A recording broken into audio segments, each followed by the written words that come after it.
Olá, meus amigos e amigas, estamos de volta com mais uma entrevista aqui no nosso canal.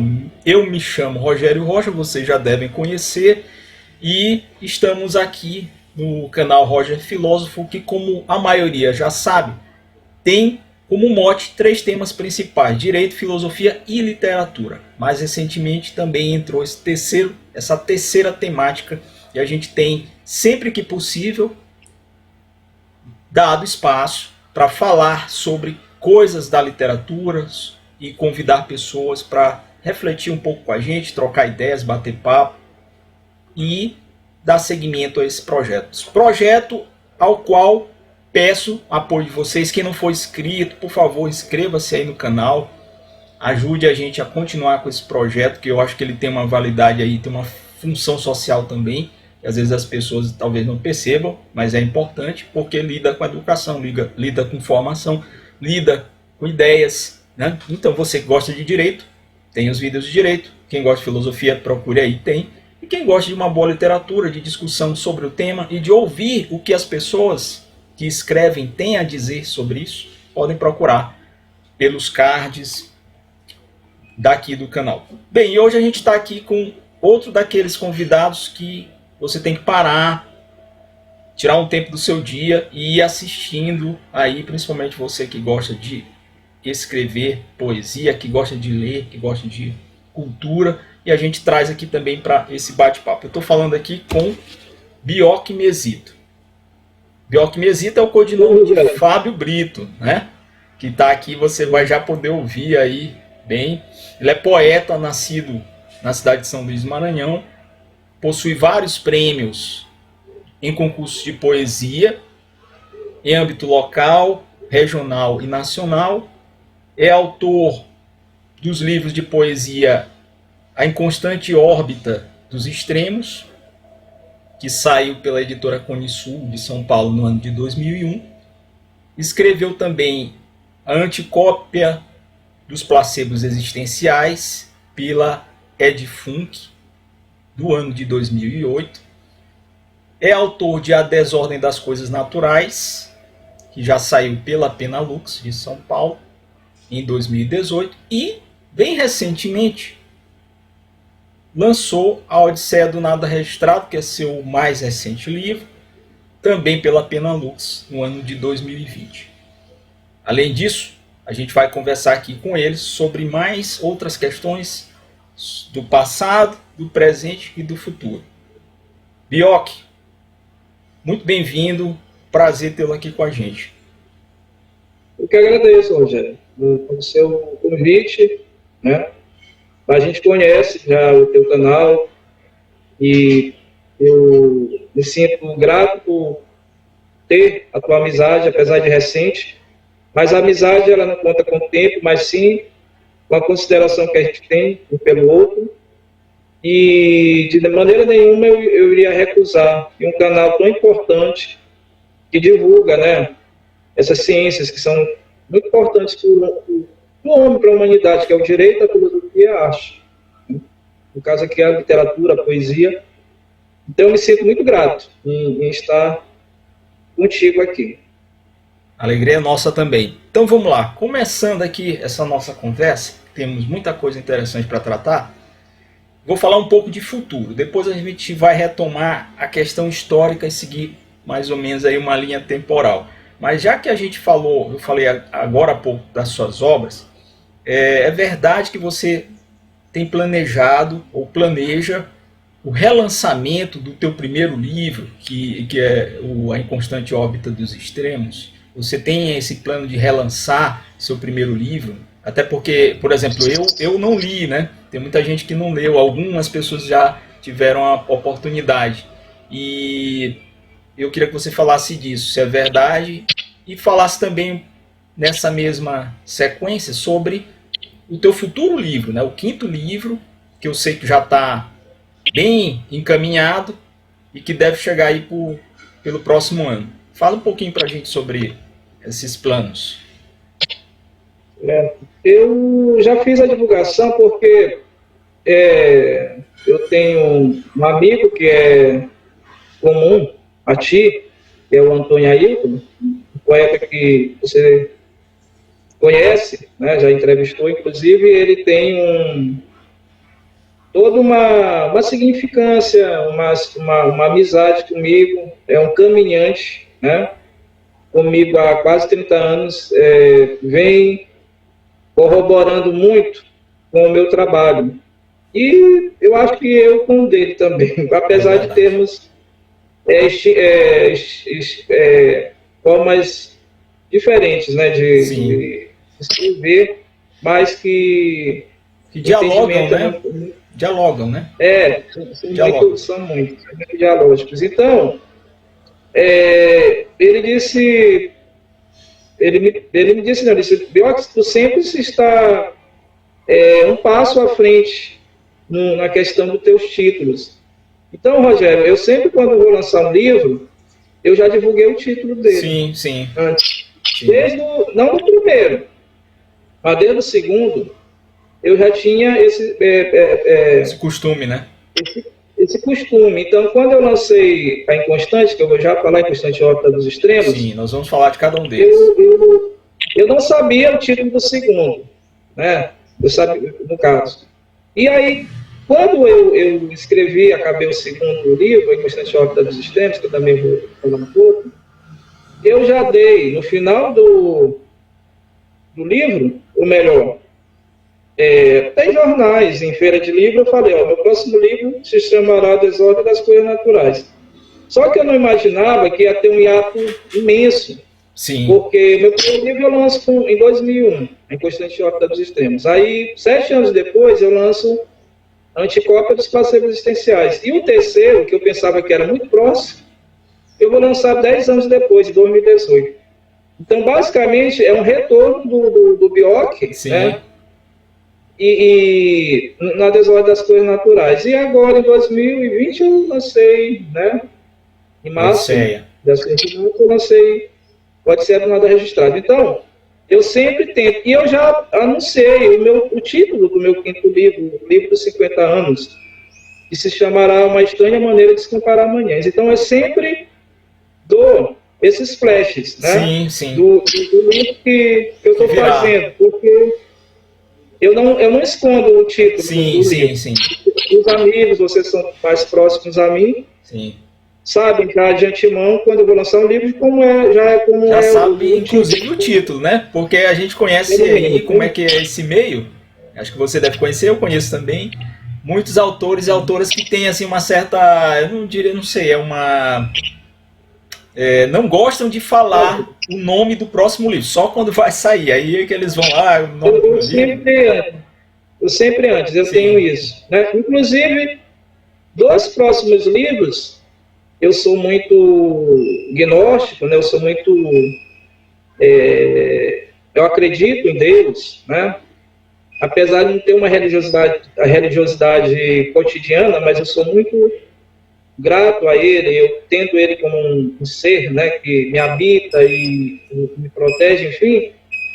Então, se Deus quiser, eu ainda tenho 2 livros, pelo menos dentro da minha cabeça, para lançar em breve. Já tem os nomes, né? Sim. Eu não vou ainda citar para não atrapalhar também, porque ainda vou fazer um aí, já dou 2 livros. Sim, ainda vem um primeiro antes, né? É muito bom.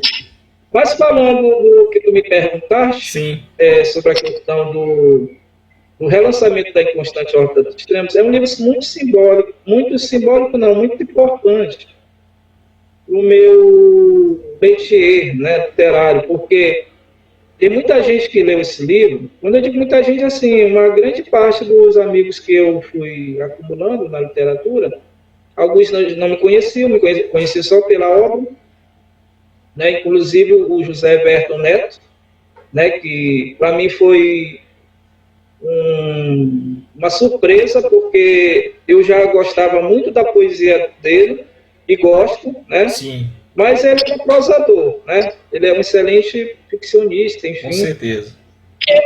Ele gostava da minha obra, eu que escrevo poesia, e ele escreveu, né, sobre o meu segundo livro, a Anticópia dos Placebos Existenciais. Ele disse, olha, tu tens um livro anterior? Eu digo, tem. Procurou para ler. Então, muita gente procurou. Então, tem muita gente que é fã Desse primeiro livro eu gosto muito do meu primeiro livro, ao contrário de muitos escritores, como Borges. Tem gente que odeia essa coisa. Quer tocar fogo, quer jogar fora. Lauro. Parece que até Nauro também. Nauro, eles não gostavam do primeiro livro. E eu já gosto muito deles. Dele, no caso. Então, mas como foi lançado A Inconstante Órbita, Rogério e Público, foi fruto de um concurso literário. Sim. Em São Paulo, promovido pela Xerox do Brasil e governo de São Paulo, né? E foi o 4º Prêmio Universitário de Literatura. Era basicamente aberto a acadêmicos. No Sim. caso, eu era acadêmico na época da Geografia na UEMA, né? E eu me inscrevi. Eu estava no último período, se não me engano. Então, eu fui agraciado com um dos vencedores, porque eram várias categorias, né? Romance, ficção e tal. O ano anterior, o poeta Ricardo Leão, que também é um amigo muito próximo, ele tinha sido também vencedor e me incentivou. E eu, inclusive, fui, mas, eu digo, São Luís, mas eu já sabia da importância da nossa literatura, né? A literatura nossa aqui, do Lucense, Maranhense, enfim. E foi o que aconteceu. Então, foi impresso pela editora Cone Sul, né, uma editora de São Paulo, e foi um dos primeiros livros a serem confeccionados com papel, como é que se diz? Aquele papel ecológico, reciclável, né? Reciclável. E achava-se que era na época não, era questão da ecologia, transição de século, então... Sim, era. Mas ficou, né? Ficou o Pollen Bold tá imperando no mercado. Impera aí, Pollen Bold, você abre todos os livros e vai lá atrás, olha, tá lá, Pollen Bold. É o que vingou. Então nós somos desmatadores, nós somos colaboradores no desmatamento, né? Sim. Nós escritores. É verdade. Isso é Mas só que um peso que a gente vai carregar, vai para os séculos. Nós temos o eucalipto. Então o eucalipto ele tem um ciclo, né, que eles fazem um plantio, então não há tanto impacto, né, nesse tipo de papel, nossos livros, enfim. Então, muita gente me cobrando, e aí eu digo, em 2021, ele vai completar 20 anos do lançamento, né, que eu fiz. Em 2001, eu fiz no Sesc, aqui de São Luís. Uma noite bacana, o Sesc comprou muitos exemplares e distribuiu nas bibliotecas do Sesc. Então, quem quiser encontrar meu livro... Vá lá na biblioteca do Sesc, que ainda dá para ler. A Inconstante Órbita dos Extremos, tem lá os livros. Então, eu fui com eu tive esse desejo. O livro, eu não mudei nada, o livro é igual, a diagramação é a mesma, né? Só que o tamanho mudou, porque ele era um tamanho menor, tipo aquele pocket, né? Sim, agora entendi. ele está no formato padrão, como é o seu livro, 14/21, que é o padrão de livro, né? Só isso que mudou. A capa também mudou, né? E essa capa também... agora, a primeira eu quero crer que não, né? Mas essa segunda capa foi você que escolheu, como geralmente você tem feito os últimos livros, a escolha da imagem que fica na capa e tal. A imagem é um utensílio do século 6 ou 7 depois de Cristo, né? Assim, num ferro, é uma imagem, né, colorida, cunhada num aço, num ferro, tipo de ferro, desse período, acho que utilizado por alguma uma tribo, alguma civilização americana aqui, Índia, desse período. Então é muito bonita a imagem, né? É isso. Ela consta lá da coleção do MIT, né? Do museu lá. Sim. Nova York, né? Sim, Então, o que acontece? Eu não mudei nada dentro do livro. Não mudei. Deixei a mesma sequência Não mudei nada. Aí eu mudei só o prefácio. O primeiro era de Agamenon de Jesus, agora vai ser do poeta Fernando Braga. Orelha do José Berto Neto. E o pós-fácil do Sebastião Ribeiro. Né? E é só isso que mudou. Porque no anterior não tinha orelha. Por exemplo, eu coloquei uma orelha. Enfim. Geralmente esses pockets não tem, né? Não tem. Daquela Então, época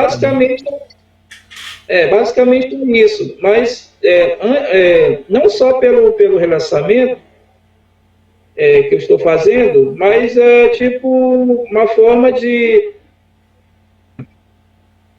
como eu escrevia, porque as pessoas estão muito acostumadas com o que eu escrevo. Exato. Agora. Fora que E tem uma outra questão, que Bioc, que você, com esse relançamento, você vai apresentar a tua poesia daquele período, obviamente, para muita gente que ainda não a conhece, né? Te conhece lendo hoje, o que você é enquanto escritor hoje.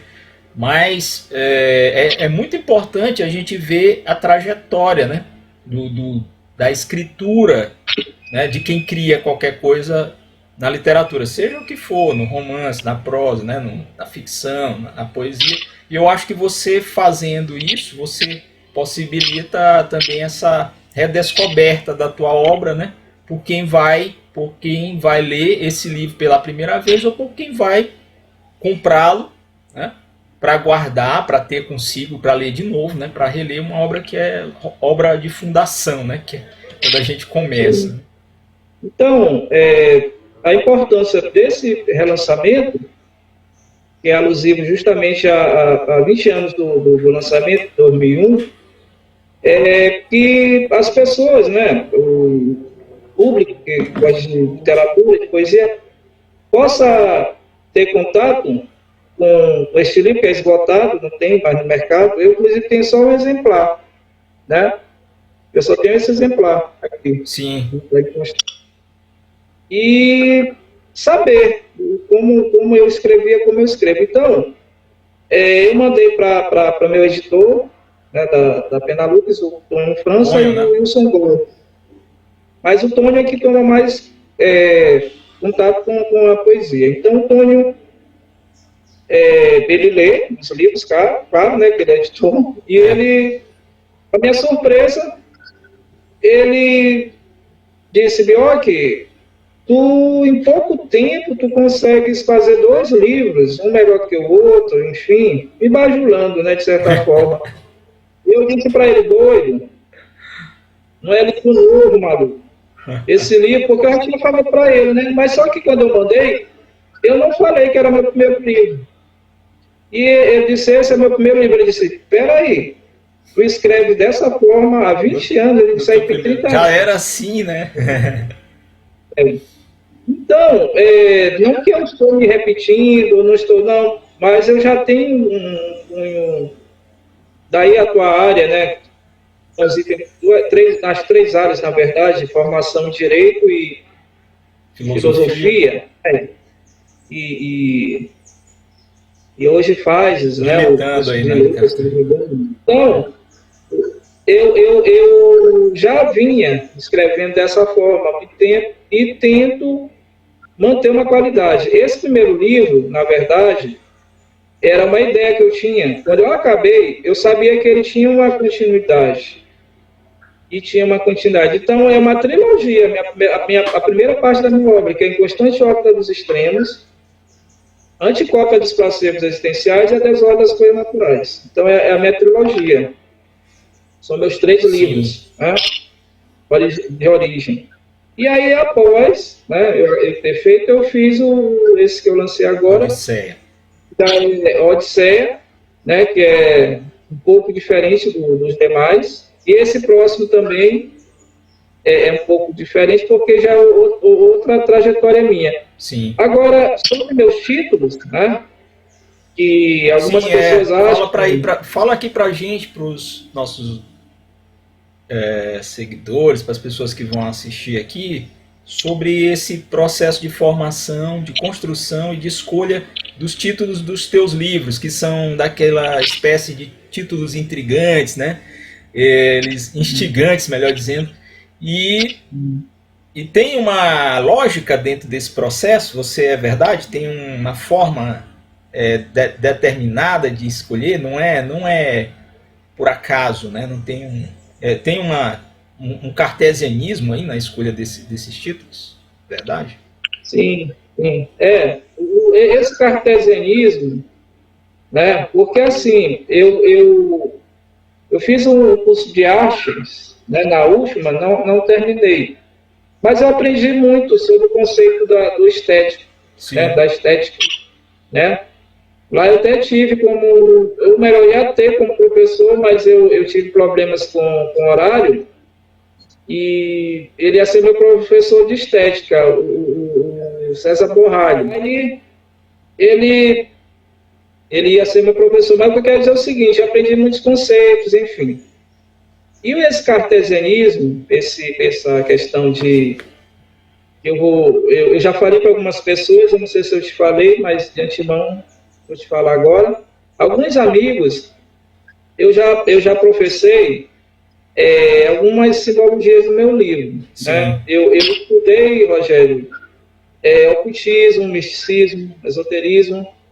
Então, eu tenho muito na minha obra, não assim de forma explícita, né? prolixa, explícita. Isso, fica nas entrelinhas, né? Fica no implícito, escondido ali em algum lugar, para quem conhecer encontrá-lo. Eu sigo o conceito do Victor Hugo, que ele fala que não se deve misturar religião com literatura, porque uma vai suplantar a outra, ou então essa mistura ela não vai ser tão tranquila. Tem muita gente que condena esse conceito. Eu acho válido, porque tem muita gente ali acho interessante. que faz livro de poesia só com questão de questões religiosas. Sim. E aí perde um pouco o fundamento poético, literário, enfim.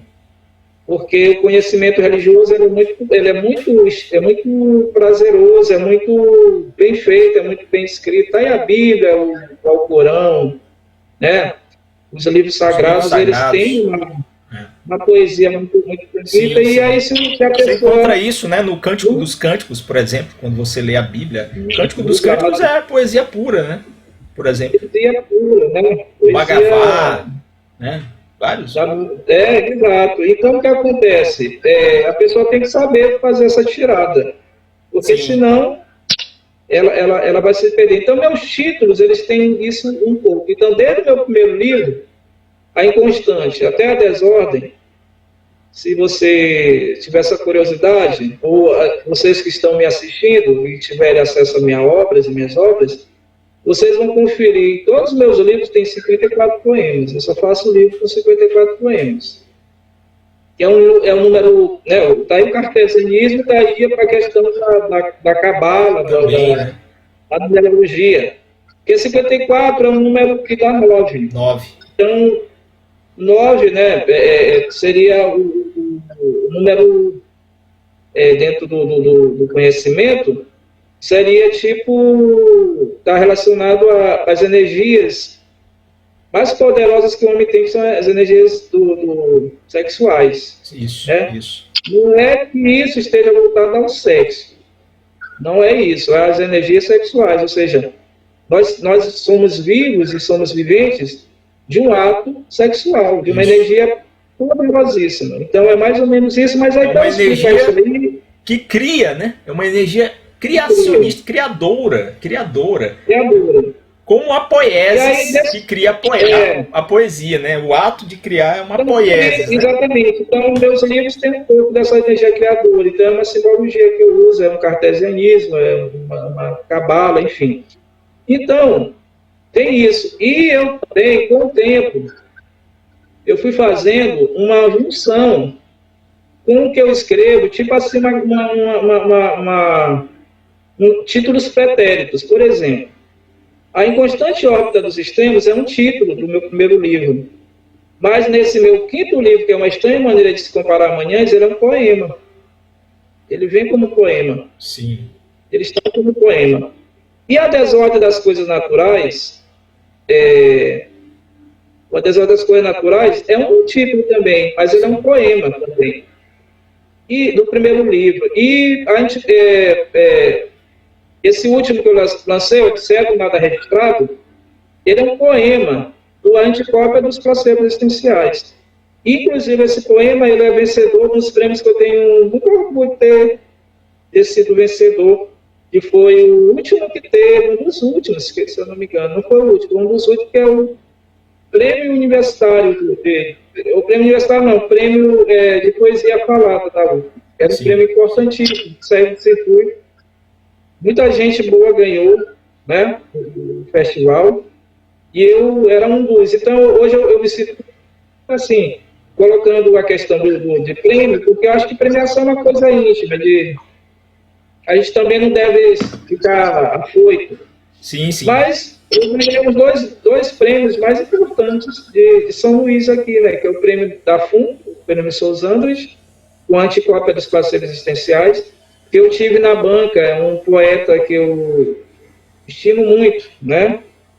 Apesar de muito ter dito que a obra dele não me seduz, não me seduzia, mas eu sabia da importância dele, que é o Nauro Machado, e que era um amigo. Eu passei tardes com o Nauro, conversei com o Nauro, e aprendi muito com aquele sacana, né? Eu estou chamando de sacana porque eu tenho meus amigos, né? É verdade. E ele está em um bom lugar aí, nos mandando poesia. Né? Então, como é que eu posso dizer?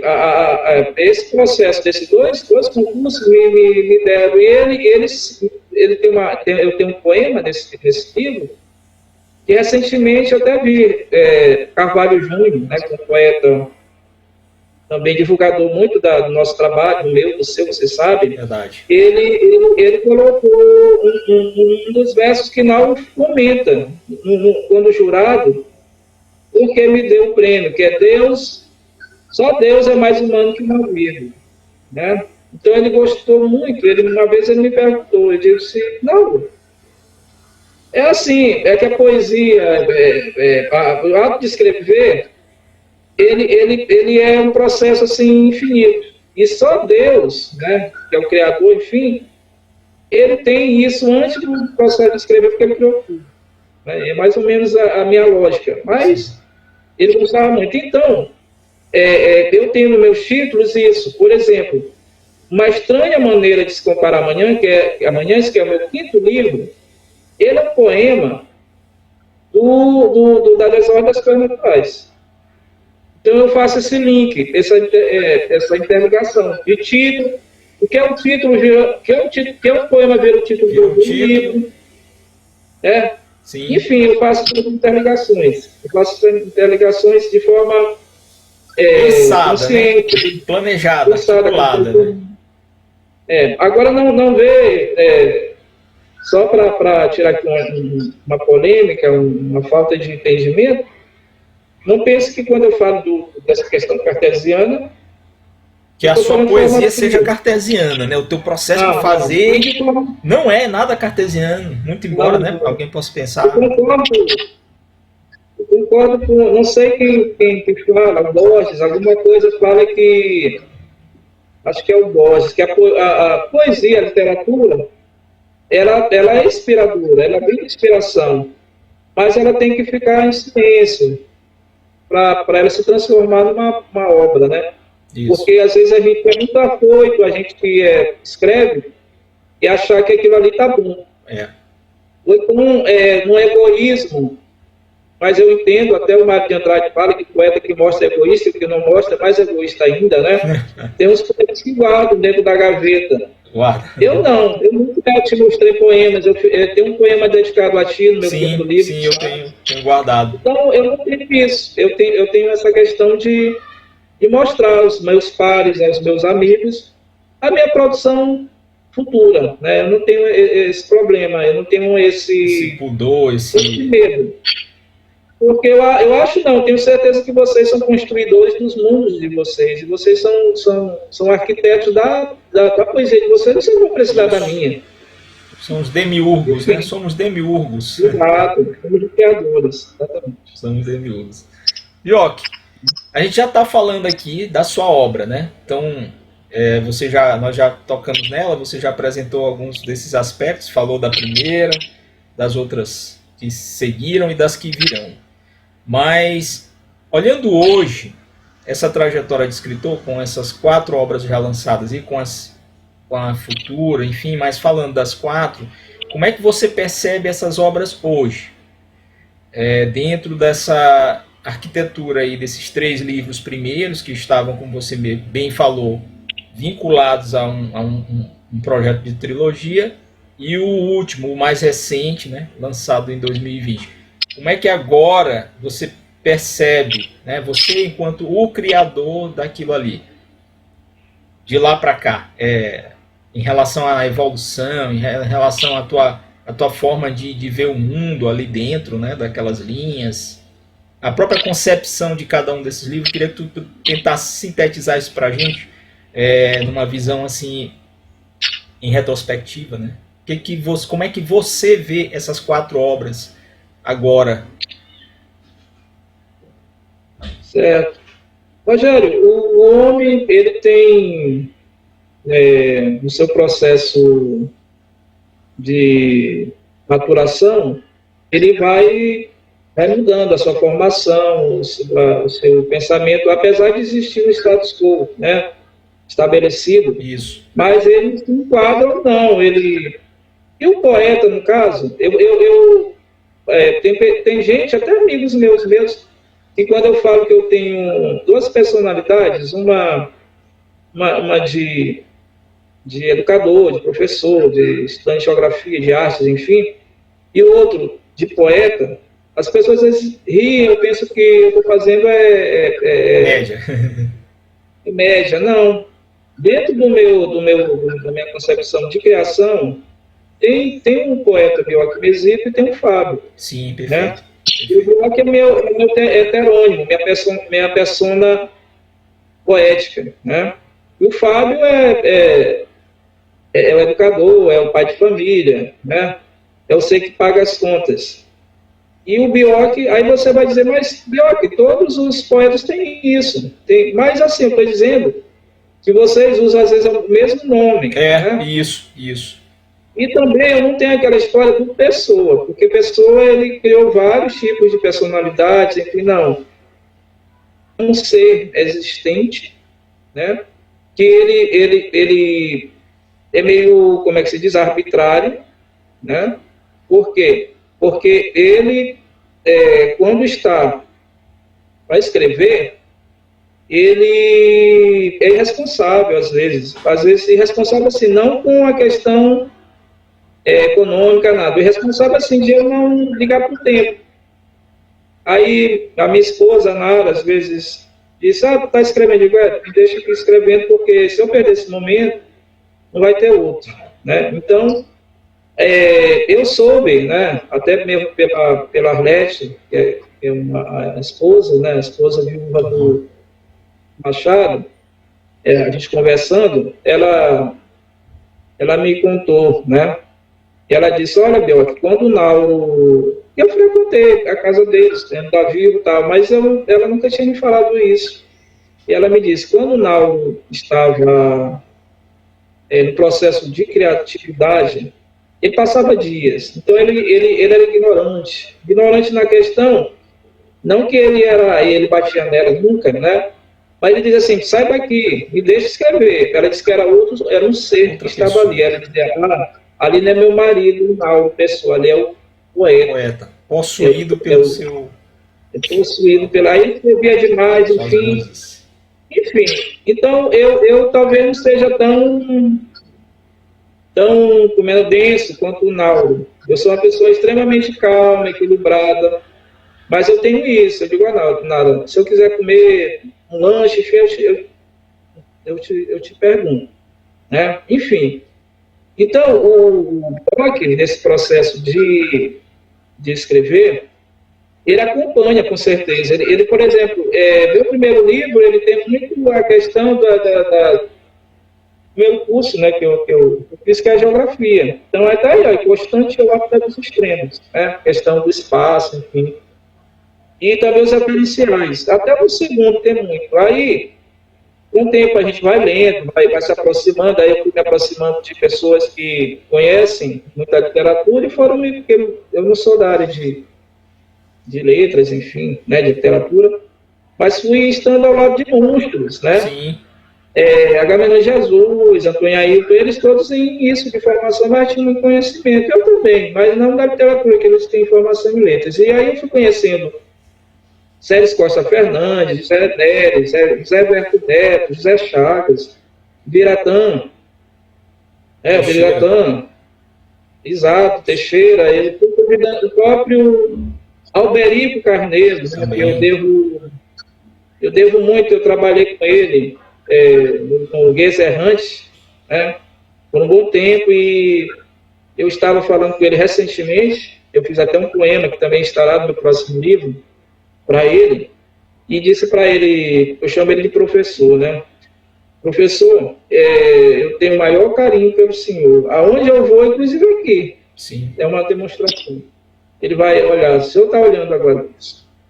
Eu sempre falo nele, porque eu disse para ele, professor, uma das coisas que eu mais tenho na minha vida, que eu preservo é a gratidão.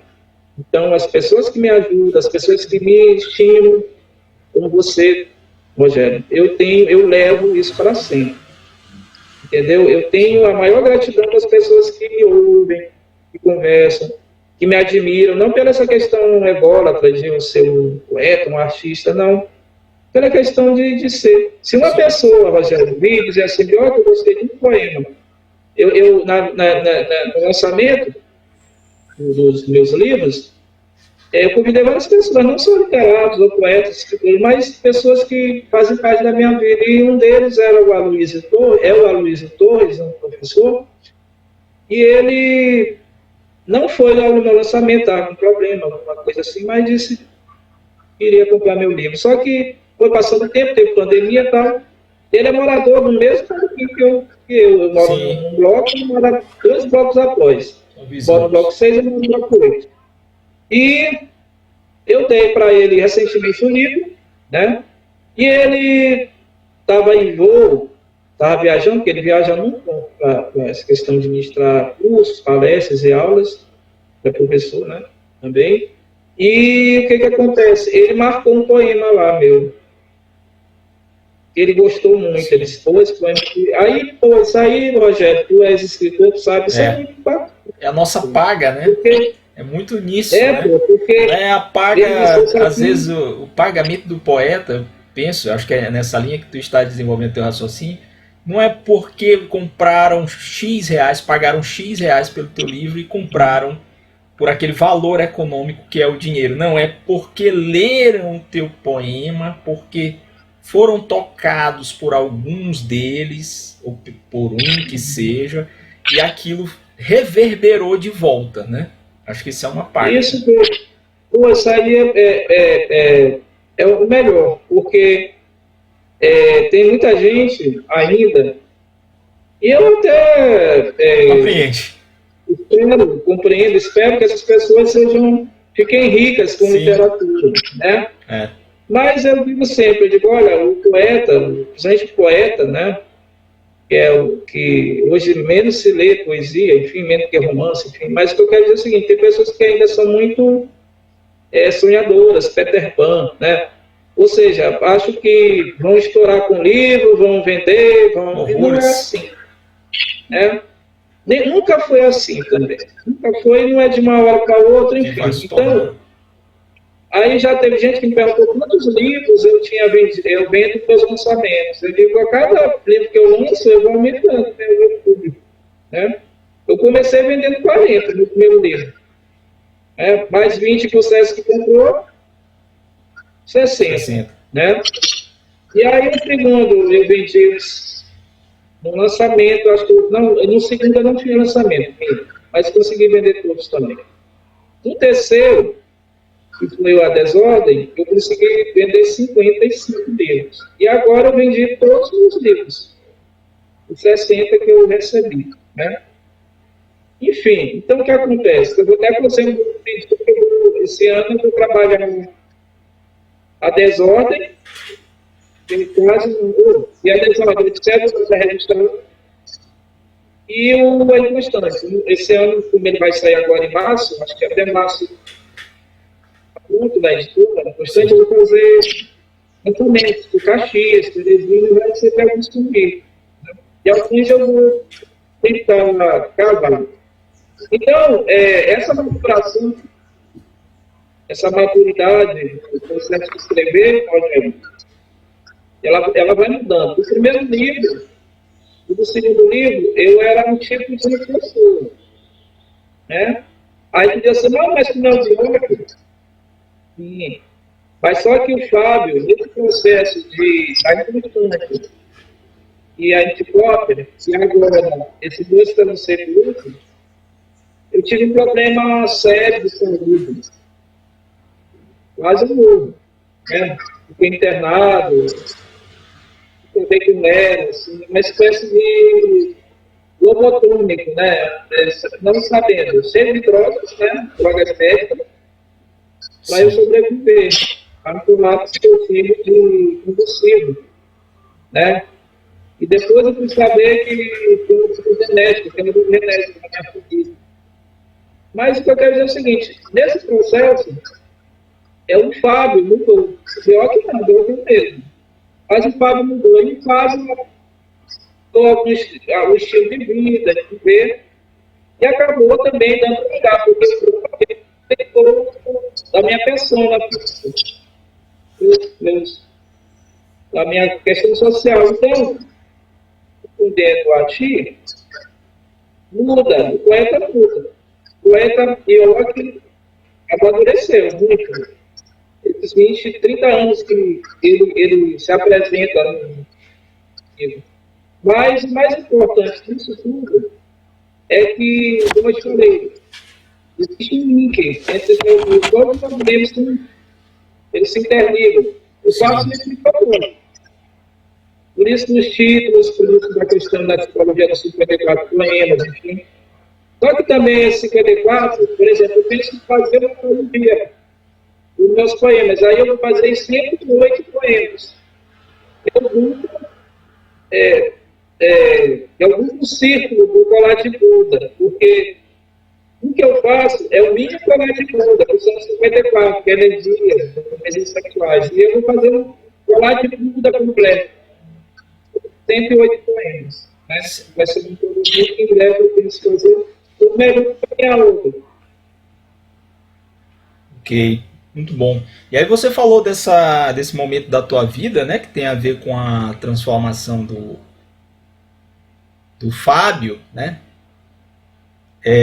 Eu acho assim que ela acabou também gerando um filho muito interessante que foi esse livro aqui, né? Ah, tá. Obrigado. Que para mim, dos seus livros, é o que eu tenho como o diferente, o especial, né? Esse livro aqui.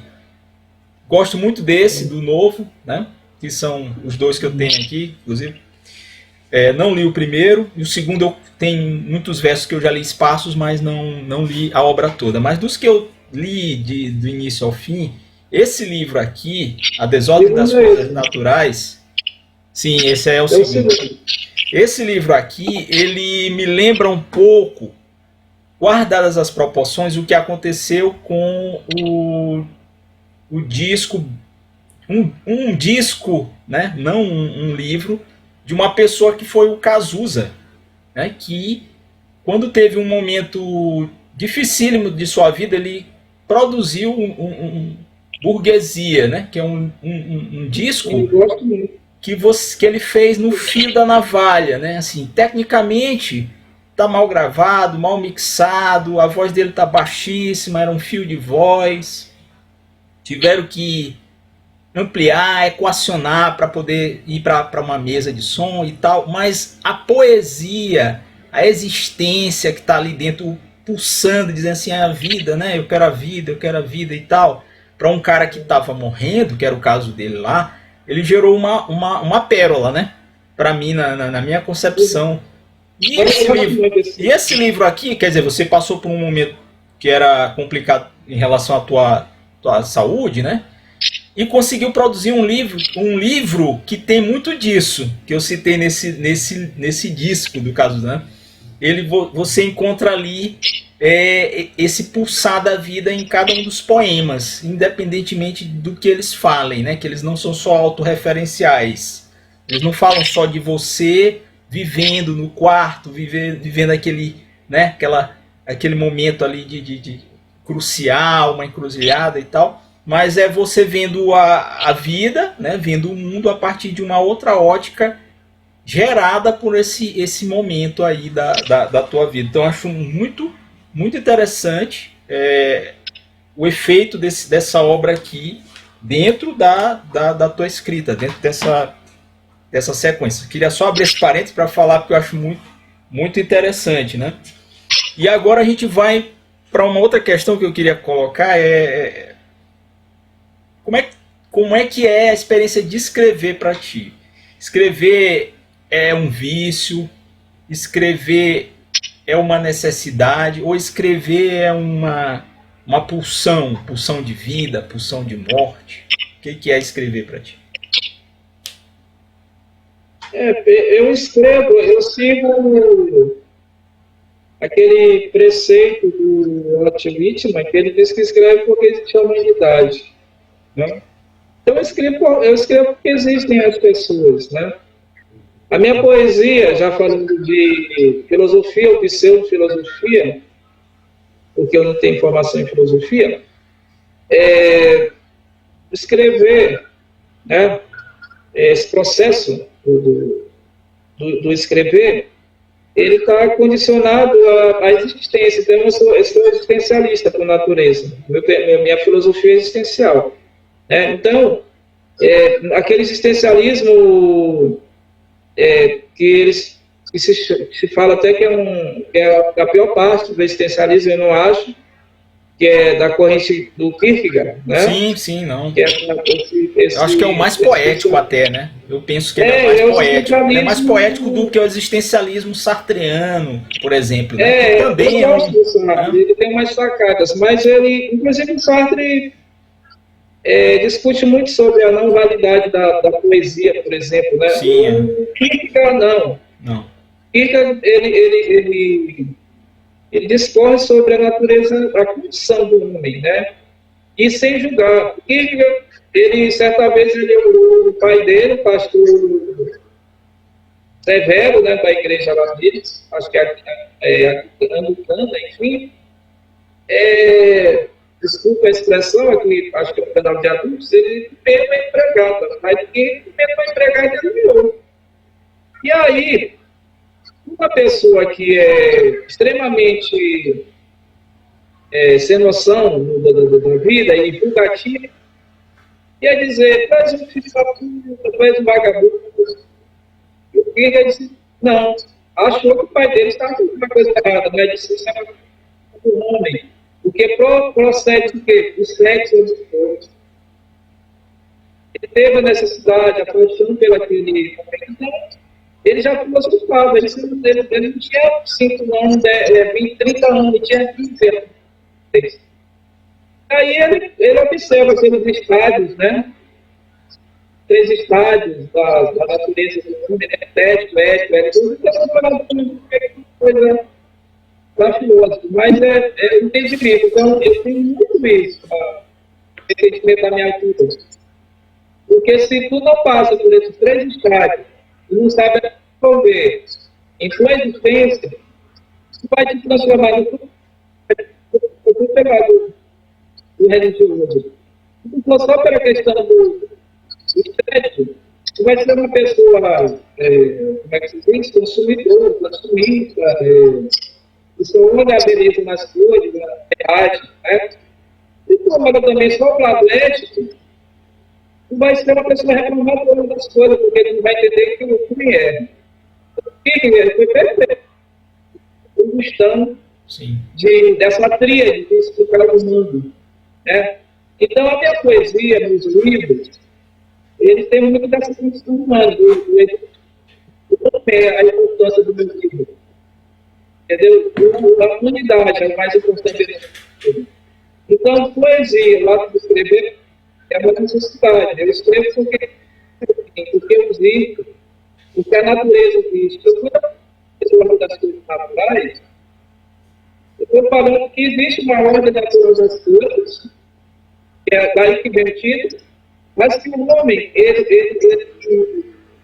é o campeão desse desenvolvimento, ele fez de forma estúpida, negligente, natureza, e para a gente apreciar, mas hoje não existiu fonte de água doce em abundância, florestas, mas como disse, aqui no tempo leste, tem animais, eu posso botar colocar um supermercado. Um prédio. Ou seja, ele está criando um desenvolvimento capitalista, mas ele está esquecendo o quê? Ele precisa do natural. Então, a desordem das coisas naturais é o homem, deixando de ser a sua própria essência. Modificando a natureza, aí o conceito também da geografia. Existe a natureza transformada, né?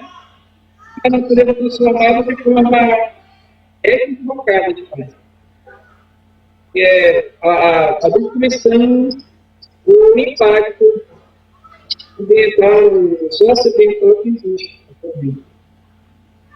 Bioc, falando sobre a literatura hoje, literatura casa com rede social, você gosta desse encontro aí?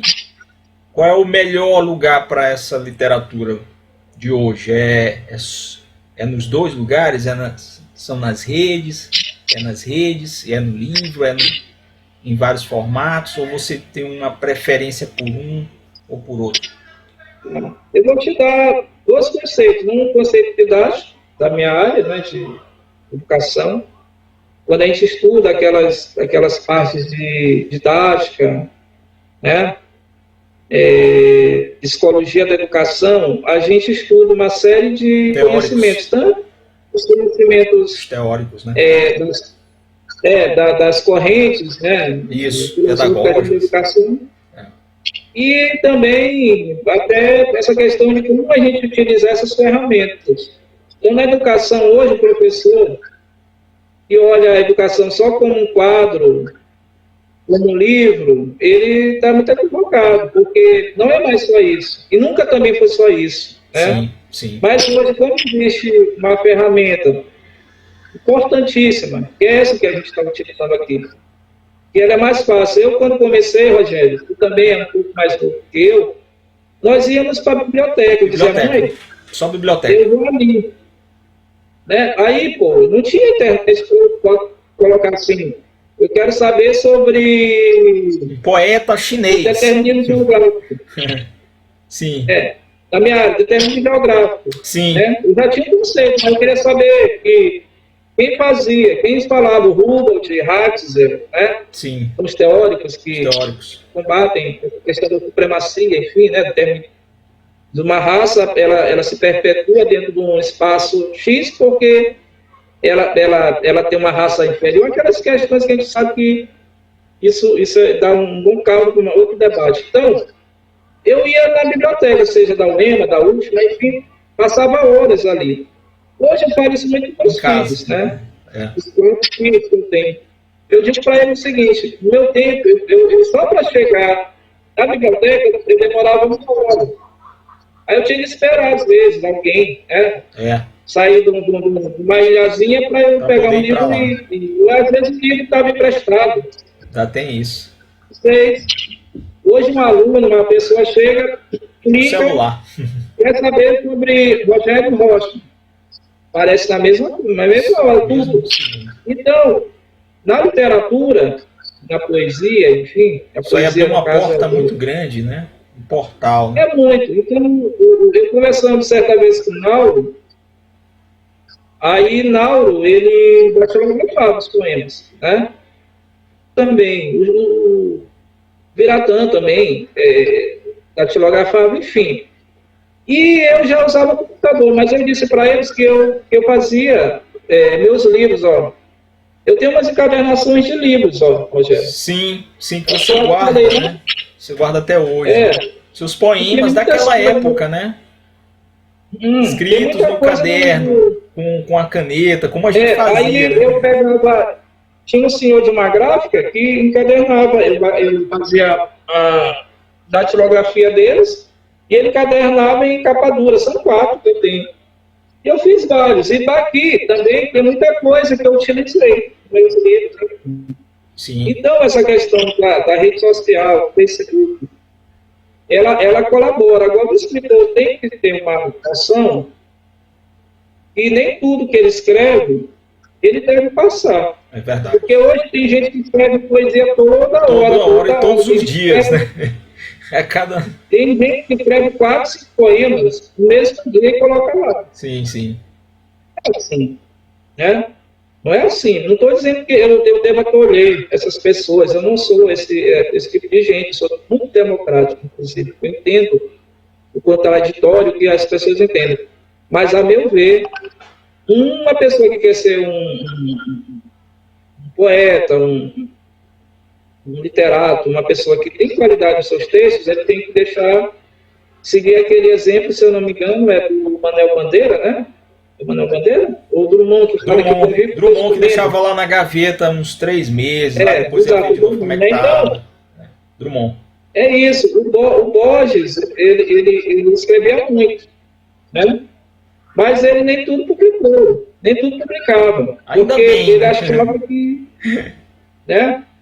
E o Borges, ele é um exemplo, porque ele viveu bem, viveu muito, mas se tu olhar a obra do Borges, não é uma obra tão extensa Não, não. quanto Não. outros escritores que lançaram 50 poemas. Eu acho que escreveu mais de 50 livros.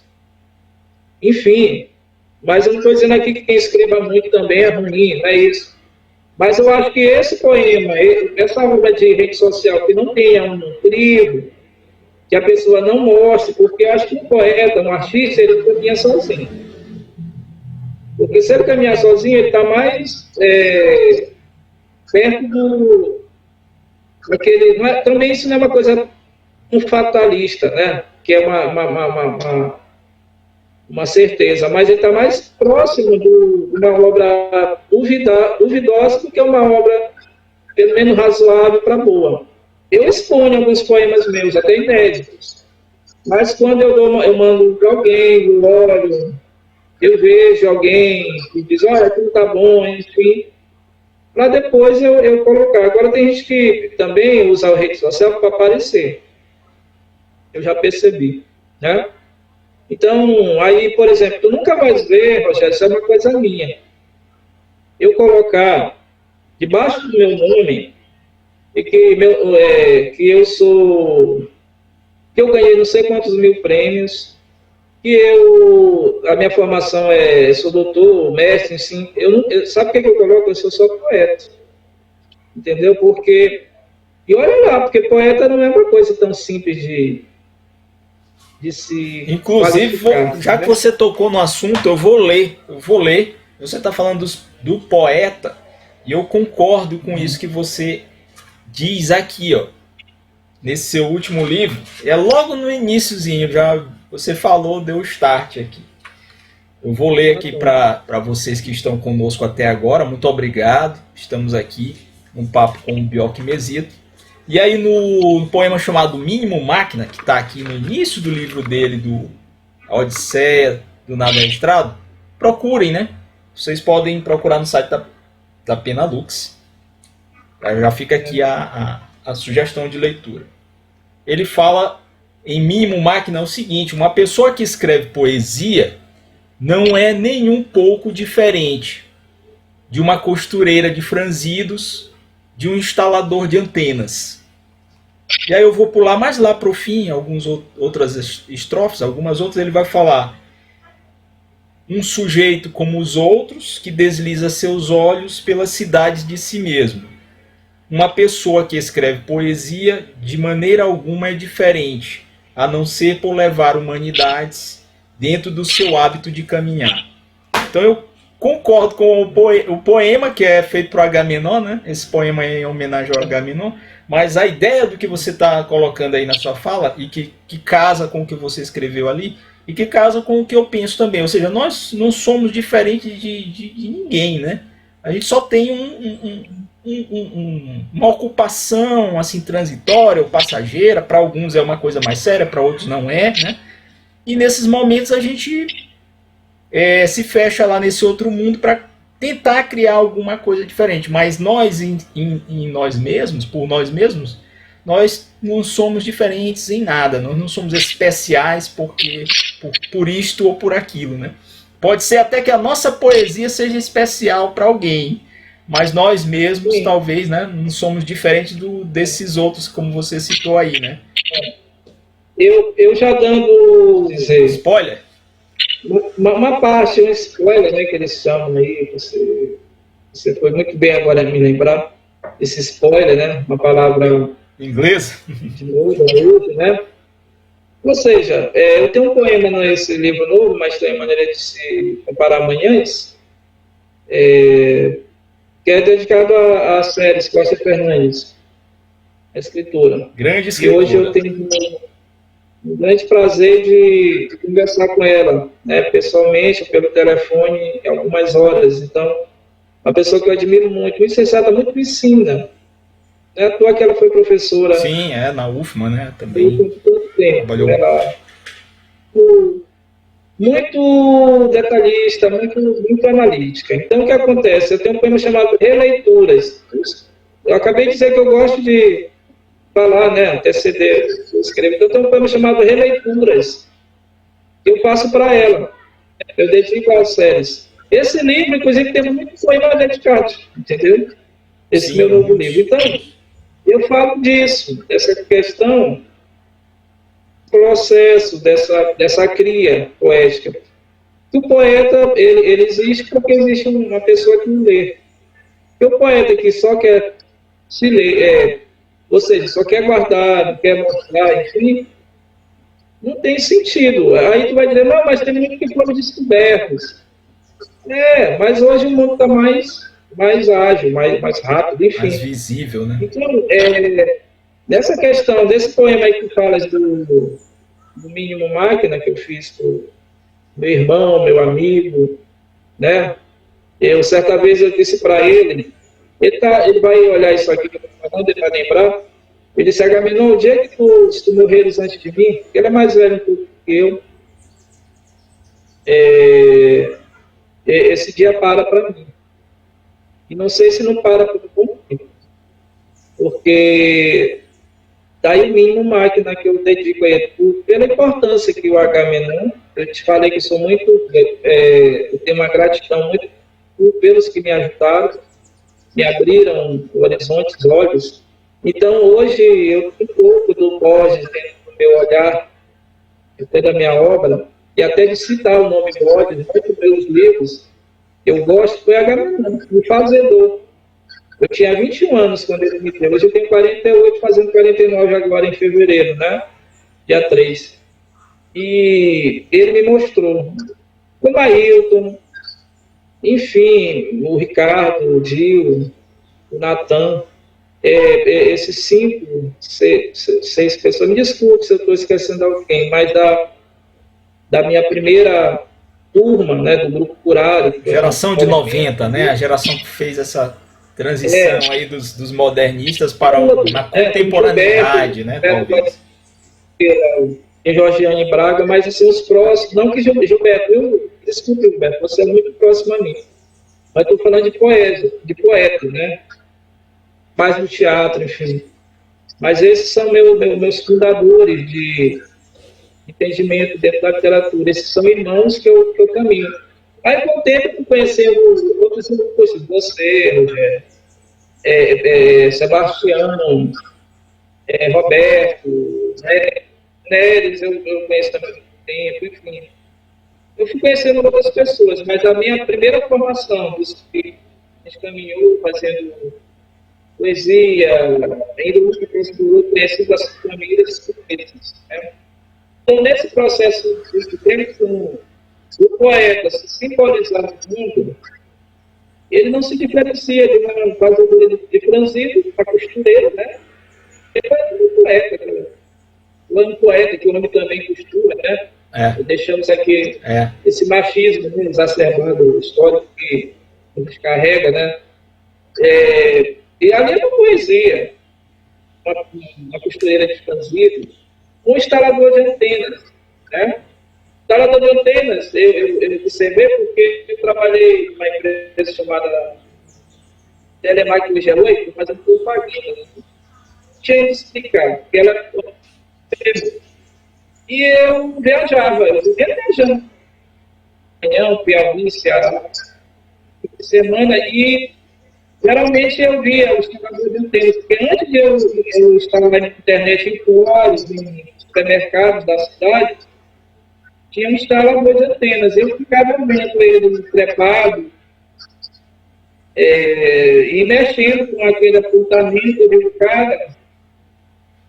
Poesia, ele está levando ali, ele está apontando uma antena para que receba o sinal. Isso.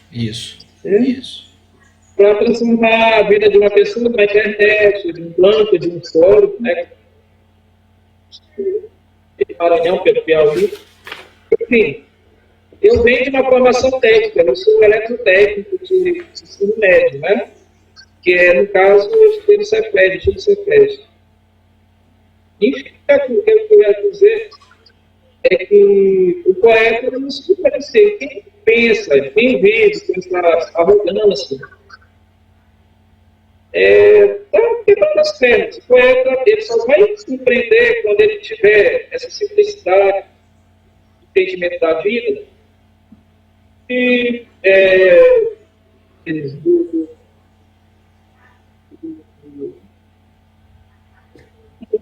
Vinícius, que a gente teve aquela tarde maravilhosa, né? Vinícius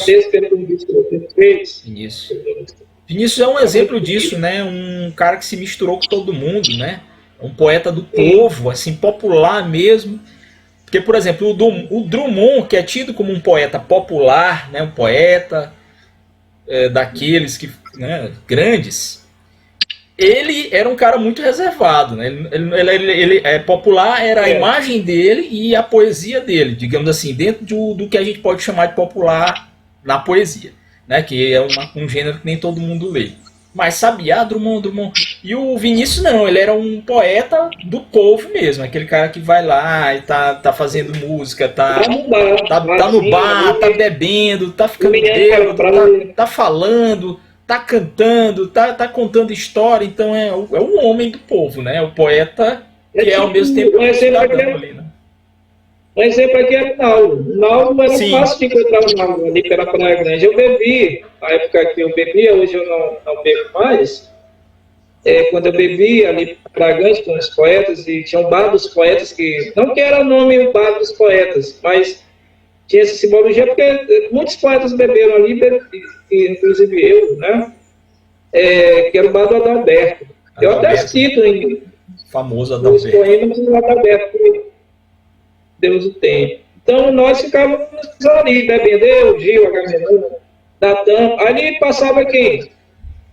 Paulo Melo, enfim, passava Vandalino Cécio, José Thiago, Paulo Machado, Piratã, Teixeira, uma série de músicos, Gerude, Tutuca, Mano Borges, então vários artistas. Da área cultural. Pessoal da área cultural aqui, artística. Né? Pessoal da cultura do teatro, né? Cássia Pires, Gilberto Goiabeira,